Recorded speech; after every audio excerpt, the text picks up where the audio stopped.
بسم اللہ الرحمن الرحیم۔ قرب قیامت کا دور ہے اور قیامت کے قریب ہر روز فتنے نمودار ہو رہے ہیں۔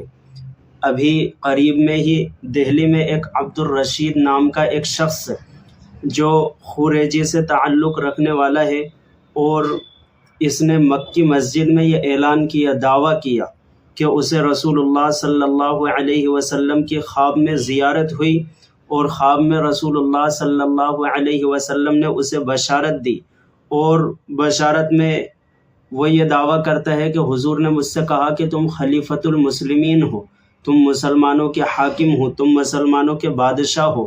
اس طرح کا بیان دے کر کے اس نے ایک نیا فتنہ کھڑا کر دیا۔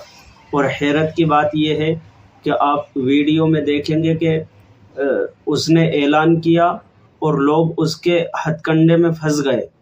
کئی داڑھی ٹوپی والے پڑھے لکھے لوگ اس کے اس فتنے کا شکار ہو گئے۔ یہ دعویٰ اور عقیدہ کہ عبدالرشید اس کو خواب میں حضور صلی اللہ علیہ وسلم کی طرف سے یہ حکم ملا ہے کہ اب تبلیغی جماعت کا جو طریقہ ہے یہ منسوخ ہو چکا ہے، اور ایک نئے سلسلے کی بنیاد رکھنے کا اسے شرف حاصل ہوا، اور خلیفۃ المسلمین بننے کا اسے شرف حاصل ہوا۔ اس طرح کا دعویٰ اس نے کیا اور عوام میں انتشار پیدا کیا۔ اللہ تعالیٰ جزائے خیر دے علماء اکرام کو کہ انہوں نے بروقت اس فتنے کا تعقب کیا اور اس کو کمزور کیا اور اس کو وہاں سے بھاگنے پر مجبور کیا۔